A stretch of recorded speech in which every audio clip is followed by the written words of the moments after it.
Now, I would like now to turn to the audience and ask you if you have any questions of the four speakers. If you have, then we can take a list of speakers. We've got a microphone that we can give you, if you like. Let's see who wants to take the floor. Good evening. I am not an economist, so my question may seem a little naive. On these presentations, I just wanted to ask about degrowth, debt-free money, distribution economy, and the alternative economy. Are all of these the same thing? And are they compatible with the idea of a country which is adopting growth, if we're looking at globalization, or is it the exact opposite of that? Is that for any specific speaker? Well, I think the English lady, Mrs. Meller, who was talking about money. Shall we put the question to her, see if she can answer? So. Get another couple of questions more and then we... Η επόμενη ερώτηση, αν δεν σας πειράζει, στην κυρία και αμέσως μετά εσείς. Okay, to the lady first and then over to you.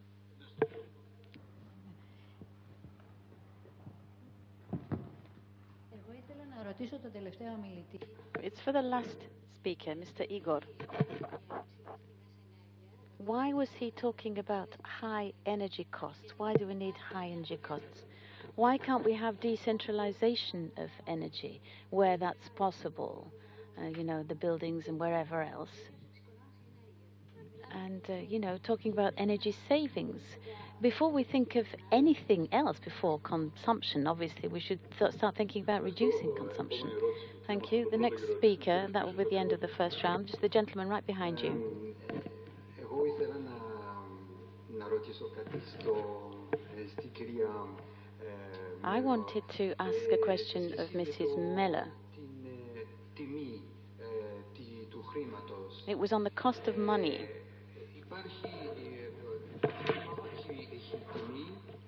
Value. I can speak English also. I think that the money has value if we can exchange it with something else, isn't it? So, what can we buy with €1 billion? Is there any relation with privatization of public wealth? This is my question. Την ερώτηση σας, αν θέλει, μπορείτε να την κάνετε και στα γαλλικά. You could have asked your question in French as well, if you'd like. Well, if money has a value, if money only has a value if it can be changed, when someone has too much money and can no longer change it, what then is the value of that money? Is there not a link with the need to actually get your hands on public goods? That's my question. Right, well, two questions were for Mary, so I would ask Mary to wait and answer both of those together. And I will start by giving the floor to Igor on the question related to energy. So, Igor, you have the floor.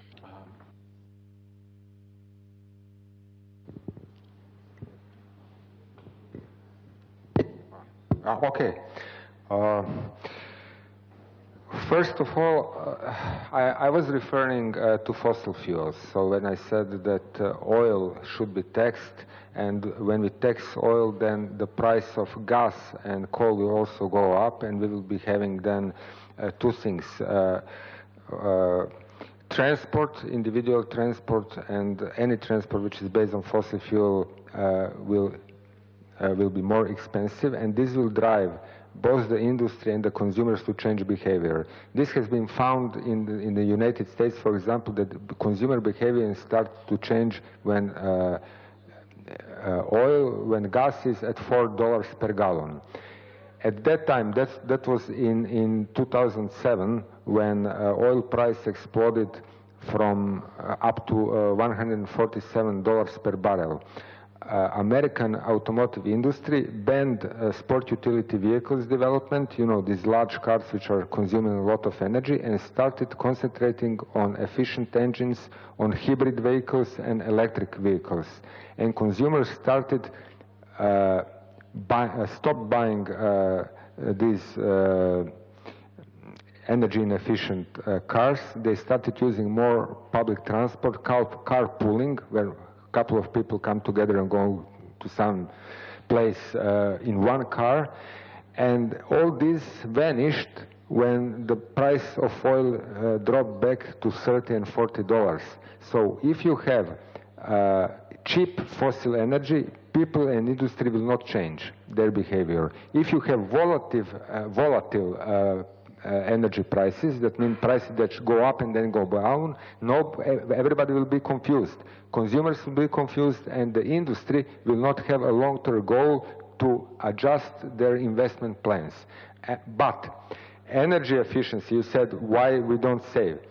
A lot of energy efficiency has been around since the first oil crisis back in the 70s. But there is a phenomenon which is technically called rebound effect. A rebound effect says that when technology intervenes in making, let's say, the engine more fuel efficient, you will tend to make more kilometers, because you will just tend to use the resource which is cheaper more than you have been using it before, and overall it will cancel all the energy savings that was brought up by technology, and even you will increase the total energy consumption. So this is the problem with savings. Well, of course, this is interconnected. When you have expensive fossil fuels, then renewables will become economically more interesting, more attractive, and a lot of investments will go in this sector and drive the prices down for electricity now.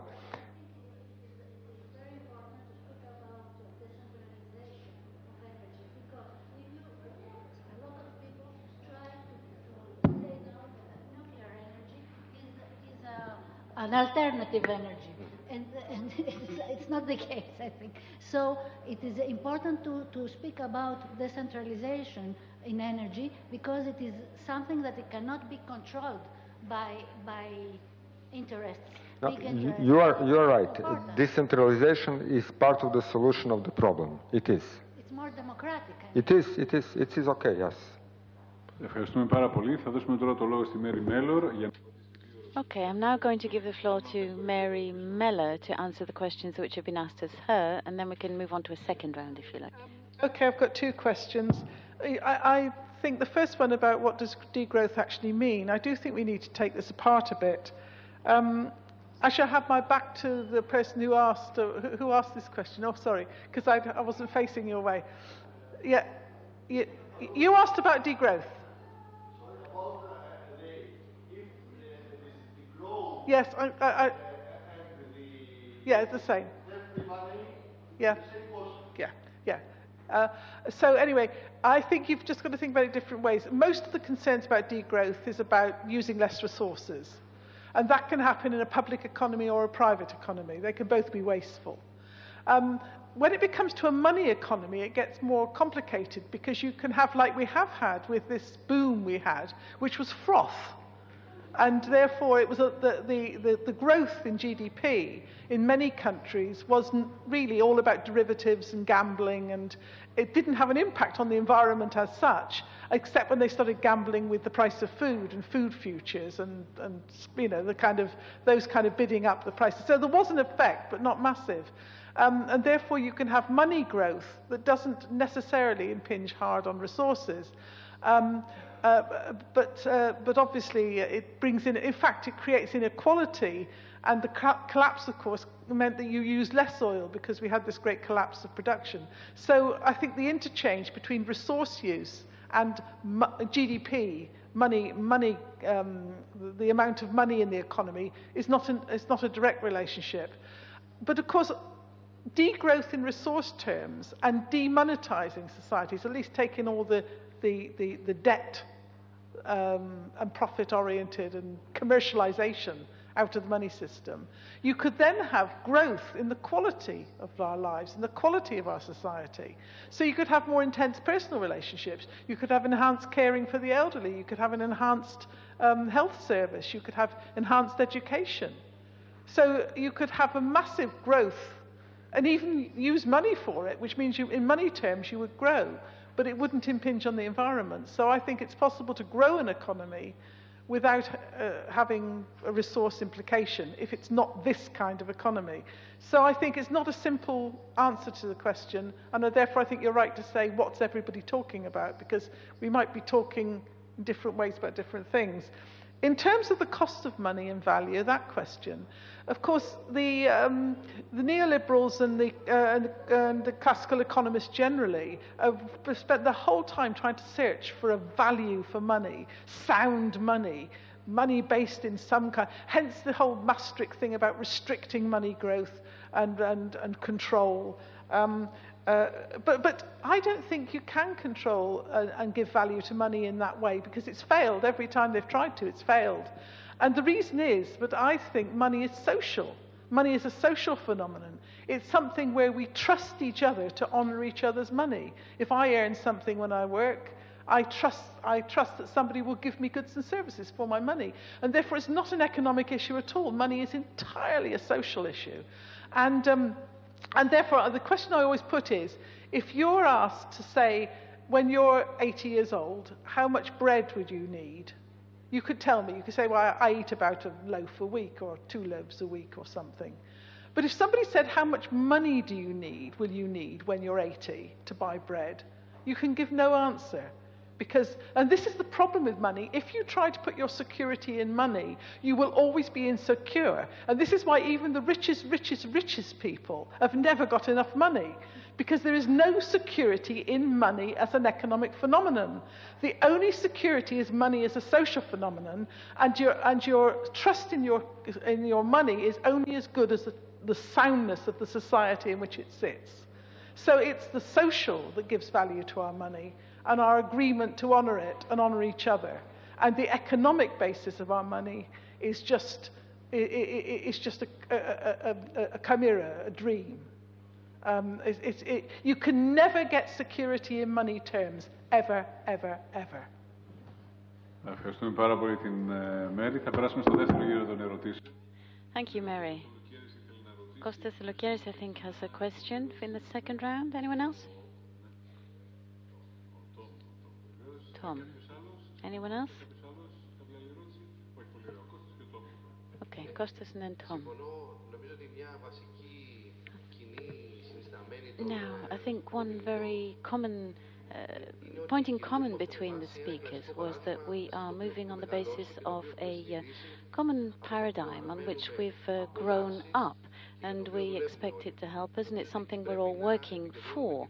That's where I think we need to focus our work, whether we're working, in political circles, academic circles, or whether it's in terms of our everyday relations. But within that framework, apart from, the alternative proposals and action which have been put to us, which are very interesting, shouldn't we be thinking about other fundamental principles, which we have, which guide our thoughts and our actions? For example, the question of passing on wealth to our children, their inheritance, the creation of wealth as a human right, a freedom, if you like. It's at the basis of the capitalist system, but that refers to the person, the individual, throughout the course of their life. But when that person is no longer alive, he's created huge wealth on the basis of innovation or whatever. Why shouldn't he be able to make that available to one to a society rather than just one or two people? And You know, this logic of creation of wealth, going beyond well safe, in other words, and the value related there too. Who was that for? Igor, Mary, Walter. Mary, would you like to answer this question? Right. Oh, gosh. Inheritance. Yes. This ties to really the security in society. Holding on to inheritance, holding on to property, holding on to private ownership is all to do with the feeling of insecurity in a society where your well-being is only guaranteed by you yourself, and you want to guarantee it for your children and your children's children, and make sure that, which is a natural human desire, to make sure their kids are okay. But I think the answer to that is you can only stop that desire to hand on wealth. You can have a strong law and say, right, no inheritance, 100% inheritance tax, and so what you've got at the end of your life just goes to the collective. In this kind of society, you wouldn't be able to do that unless you built the social security, quite literally, that people have, that their children will be looked after and their children's children will be looked after, as a social promise. Then people won't need to make the individual promise to their children. So I think you've got to get the right kind of society to make inheritance something you can say. For a start, people wouldn't accumulate so much wealth anyway. But even if they did accumulate wealth, they would feel more secure about having 100% inheritance tax, because they know their children will be cared for and there will be a good society for them. So I think the two things go together. Does that answer your question? I think it's complementary, because if we were to have such a thing as what you described, then people would feel secure with the societal functions, and then they wouldn't need to create wealth.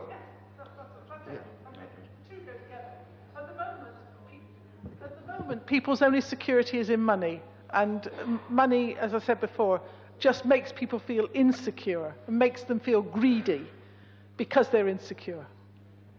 Ευχαριστούμε πάρα πολύ τη Μέρη. Το λόγο τώρα έχει ο Tom.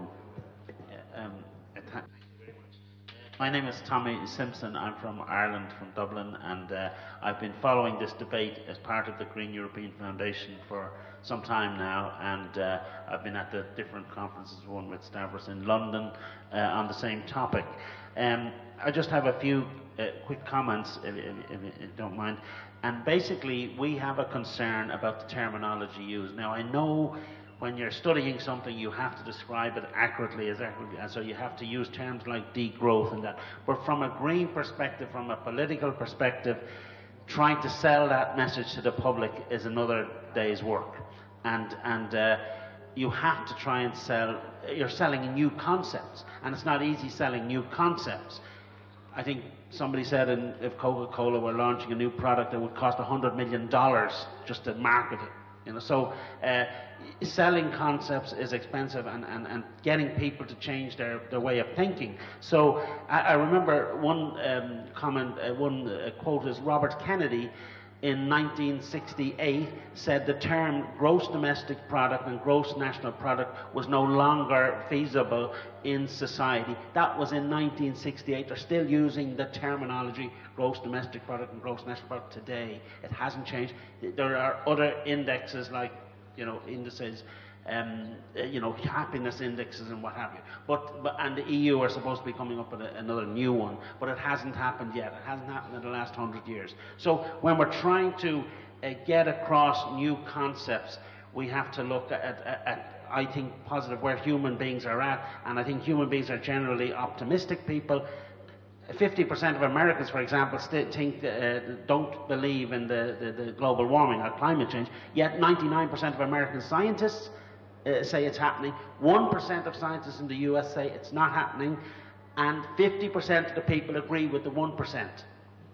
So, I mean, this is the way things happen. And so people like, we've had conferences in Ireland on climate change with Americans and Europeans quite recently. We've had some top Americans across. We've had Professor Daniel Schrag, an advisor to Obama. We've got people like George Marshall from England, who has a website called Climate Deniers. he's very concerned about the use of the terminology and getting the message across to people.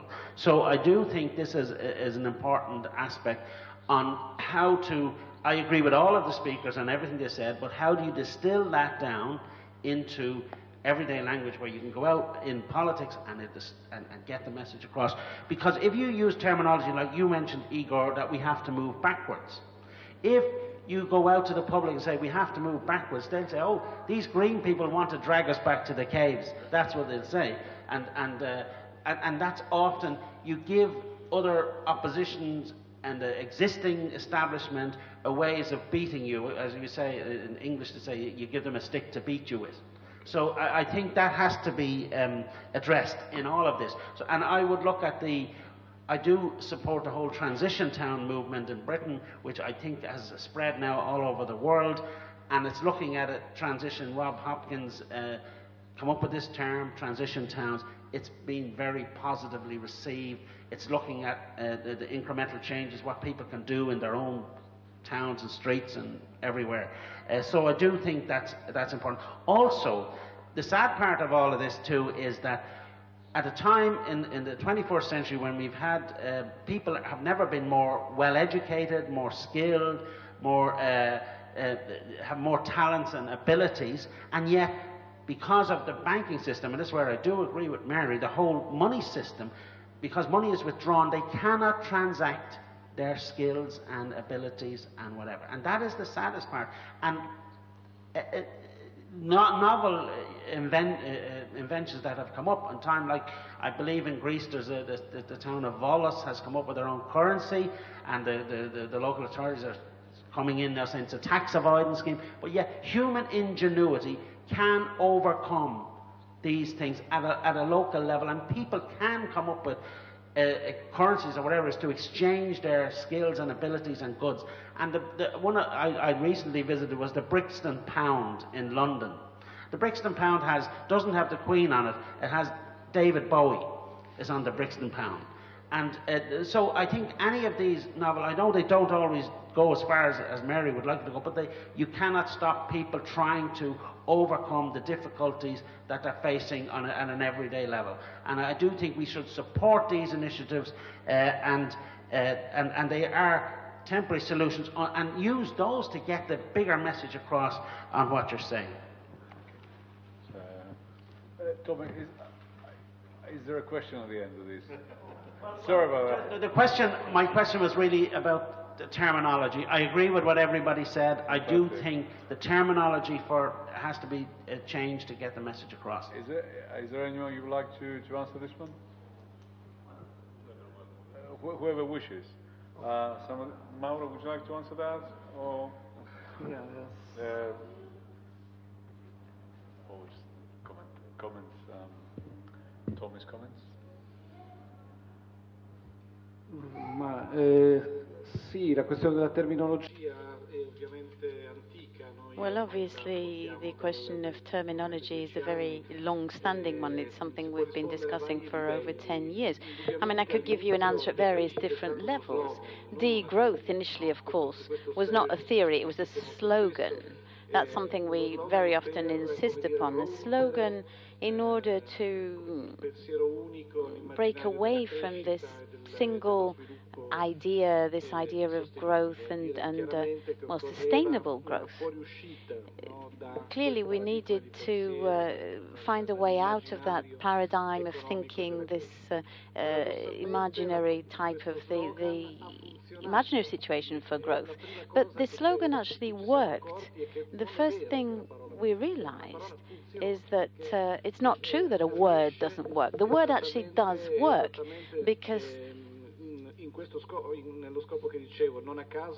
you know, it's achieved the end we wanted. I don't know whether you're aware of the fact that this slogan, degrowth, wasn't invented by Georgescu or Latouche or any of these people working on theory, but by young people who came from the world of anti-publicity, anti-advertising. Young people in other words, who came from the media world. They dropped out of it, if you like, and they understood that they needed a very powerful, a very clear word to show this break, this lack of continuity from the past. Having said that, it's quite clear that 10 years on, we no longer need to play with words. We need to clarify what lies behind the words. And that's why I think this evening we've actually understood each other quite well. And, you know, I think that the various presentations have been mutually complementary. If I can just make a final comment on some of the things which have emerged, degrowth clearly has a major ethical value, a moral value. You're inviting people to change their way of life and therefore to fundamentally change their own values. That, I think, could be a limit in itself if we base ourselves on that. It comes back to what I was trying to say beforehand.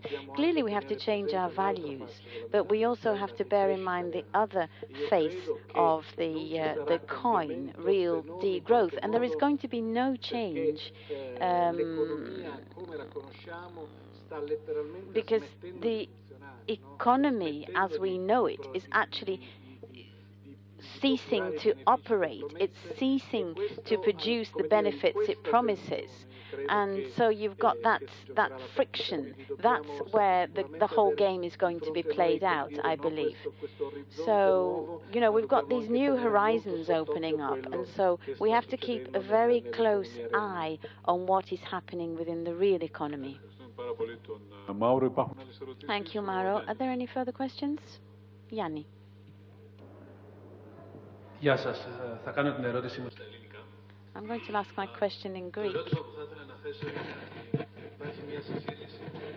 My question is that, well, we've been discussing about degrowth, which apply to the countries which have managed to develop, to grow, the North.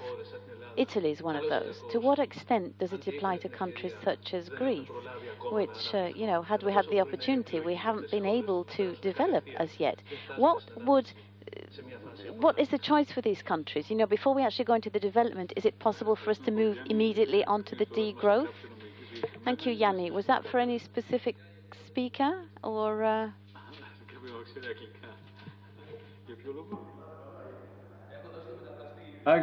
Οπότε θες να καταλάβεις την γνώση προφανώς, βέβαια, την απάντηση μάλλον. Ωραία.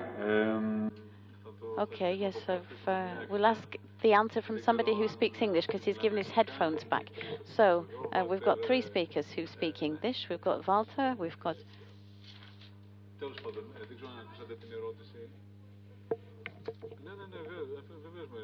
Of course, Mary, of course. When I did my talk, I didn't use the word degrowth at all. I said my title was Democratizing Money from Austerity to Sufficiency. And I think sufficiency is a much better, clearer concept. And sufficiency in the north would mean less consumption, and sufficiency in the south would be more consolidation. So I think sufficiency is a much more word that would be more easily understood by people with, you know, enough sufficiency. Πολύ ωραία, ευχαριστούμε πάρα πολύ. Νομίζω ότι απαντάει σε μεγάλο βαθμό αυτό που ρωτήθηκε προηγουμένως από τον Γιάννη. Thank you. I don't know if that's fully covered what Yannis was asking. I'm afraid the comment is off microphone. If it's something brief, it's okay. Yes, for Mrs. Meller.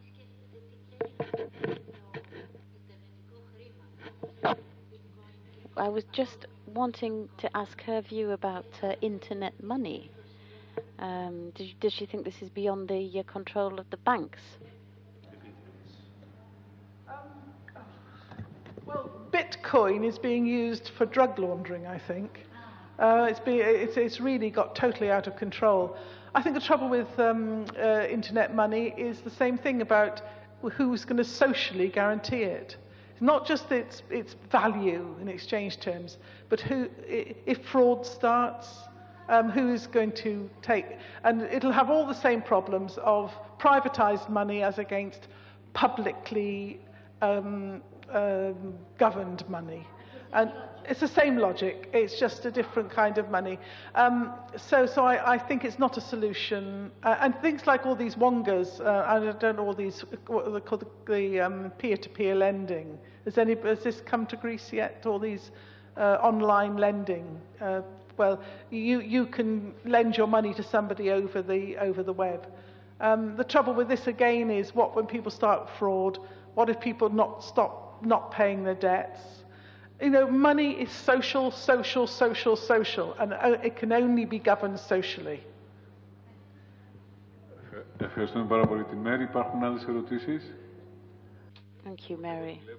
I don't see any further questions.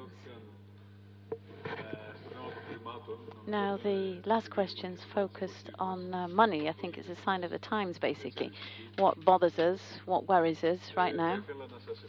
I'd like to thank all of you for having been here this evening. I would like to thank our speakers, Mary Meller, Mauro Bonaiuti, Igor Matitinovic, and Walter Bonan. And I would like to thank also our visitors. Yorgos, I think, is wanting to make a proposal.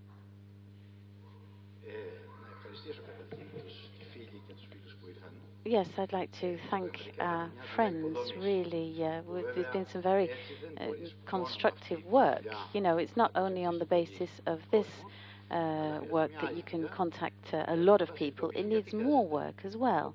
You know, we need to bring about this quality development and pass it on as well. I'd like to congratulate the Green Institute for having organized this meeting, and I would propose that these presentations should be translated and circulated. The second point I wanted to make was that I think that on Monday we're going to have an event in the northern suburbs, and building on what's happened now. On Lester Brown's book, it's going to be a presentation there. And we're going to have material, audio material, etc., video material, and we're going to show the general public why we need to move along this path we've been discussing today. So the Green Institute, I think, should promote this type of event to the citizens. And we, the people who are involved in all of this process, living at the core of these ideas, basically we have to add our little bit to this as well, as to how we're going to come out of this dead end and face up to the pressures which are being imposed on the planet, and we haven't to go beyond the limits there. Thank you very much indeed, Yorgo, for that proposal. Obviously, we take that up. We'll take it on board. Yes, it'll be in Greek. We've had some very interesting speakers with interesting presentations. We want to have it translated in Greek. But thank you very much indeed for having informed us about this event you're organizing on Monday. As a follow-up to this evening's event in the Botanical Garden. Kostas Loukeris, where are you?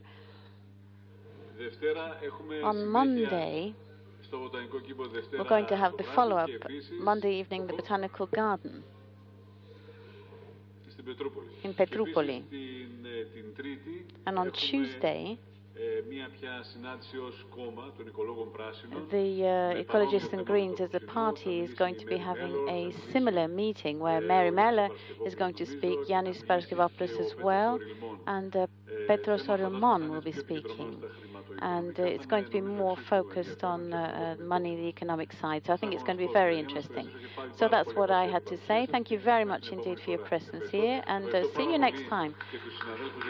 And I'd also like to thank our interpreters and wish you all a very good evening.